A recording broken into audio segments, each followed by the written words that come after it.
Welcome to student dictation. Dictation 5 second बाद शुरू होगा। Ready, start. चीन के साथ सीमा विवाद को लेकर कोई समझबूझ कायम होने के आसार काफ़ी पहले उभर आए थे, लेकिन इसकी प्रतीक्षा थी कि वह समझौते में कब बदलती है और दोनों देशों की सेनाएं अप्रैल 2020 वाली स्थिति में कब लौटती हैं। अंततः यह समझौता हो गया। इस समझौते का एक कारण रूस में होने जा रहा ब्रिक्स देशों का शिखर सम्मेलन तो है ही, भारत की यह प्रतिबद्धता भी है कि जब तक सीमा पर पहले जैसी स्थिति बहाल नहीं होती, तब तक चीन के से संबंध सामान्य नहीं हो सकते। जून 2020 में गलवान घाटी में भारतीय सैनिकों की चीनी सेना से खूनी झड़प के बाद दोनों देशों के संबंध पटरी से उतर गए थे। भारत के अडिग रवैये के चलते चीनी सेना गलवान घाटी में तो पुरानी स्थिति में लौट गई थी, लेकिन उसने देपसांग और डेमचोक में यथास्थिति में बदलाव के इरादे को लेकर आक्रामक रुख अपना लिया था।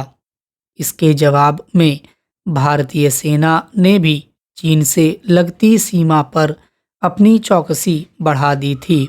इसके बाद दोनों देशों के बीच वार्ता का सिलसिला कायम हुआ। चीन की चेष्टा यह थी कि भारत सीमा पर तनाव की अनदेखी कर संबंध सामान्य करने के लिए तैयार हो जाए। भारत टस से मस नहीं हुआ। आखिरकार चीन को समझ आया कि उसकी दादागिरी और चालाकी काम आने वाली नहीं है। हाल के वर्षों में भारत ने अपने अडिग रवैये से चीन को दूसरी बार झुकने को बाध्य किया है। इसके पहले डोकलाम में उसने चीनी सेना के अतिक्रमणकारी रवैये के खिलाफ अपनी सेनाओं को तैनात कर दिया था। तब भी चीन ने खूब गर्जन तर्जन किया था, लेकिन भारतीय सेनाएं मोर्चे पर डटी रही थीं। तब भी चीन पीछे हटने को विवश हुआ था और अब भी। यह अच्छी बात है कि उसे यह समझ आया कि भारत को दबाया नहीं जा सकता और यह 1962 वाला समय नहीं। लेकिन प्रश्न यह है कि क्या उस पर भरोसा किया जा सकता है? इसका सीधा उत्तर है नहीं। अब वह अभी भरोसे के काबिल नहीं। वह अरुणाचल, लद्दाख और कश्मीर को लेकर जिस तरह बेजा बयानबाजी करता रहता है और सीमा विवाद के स्थायी हल की इच्छा नहीं जता रहा है, उसे देखते हुए उससे सतर्क रहने में ही भलाई है।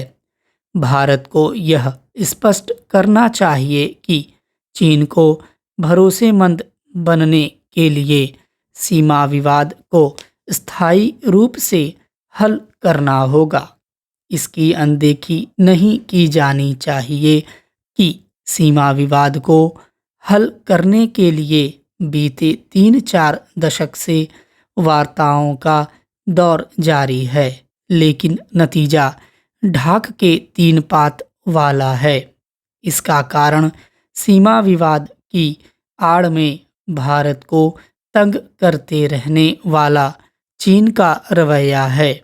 ऐसे में भारत को सीमाओं की रक्षा को लेकर सतर्क रहने के साथ ही चीन पर अपनी आर्थिक निर्भरता कम करने के प्रयत्न भी जारी रखने होंगे।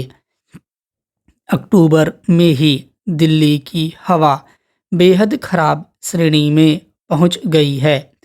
केंद्रीय प्रदूषण नियंत्रण बोर्ड सीपीसीबी रिपोर्ट के अनुसार सोमवार को दिल्ली सबसे अधिक प्रदूषित रही।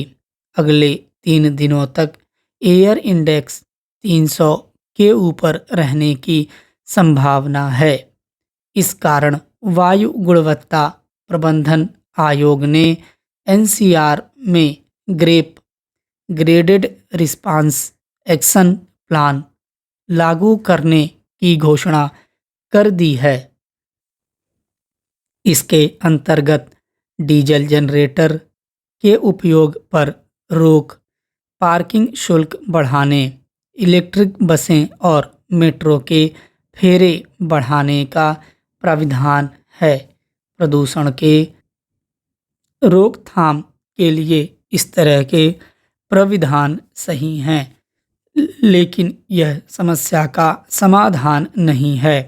दिल्ली की गिनती विश्व की सबसे प्रदूषित शहरों में होती है। सर्दी के दिनों में समस्या बहुत अधिक बढ़ जाती है। लोगों का घर से निकलना मुश्किल हो जाता है।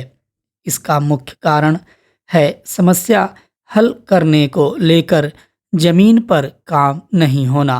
सड़कों पर वाहनों की भीड़, यातायात जाम की समस्या, टूटी हुई सड़कों से धूल उड़ने, निर्माण स्थलों पर प्रदूषण रोकथाम के मानक का पालन नहीं करने, खुले में कचरा जलाने से हवा की गुणवत्ता खराब हो रही है।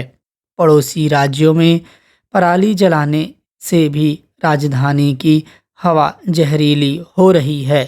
प्रदूषण बढ़ने के इन कारणों को दूर करना होगा।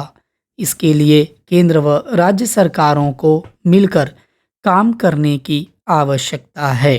आम नागरिक को भी अपना योगदान देना होगा। स्टॉप।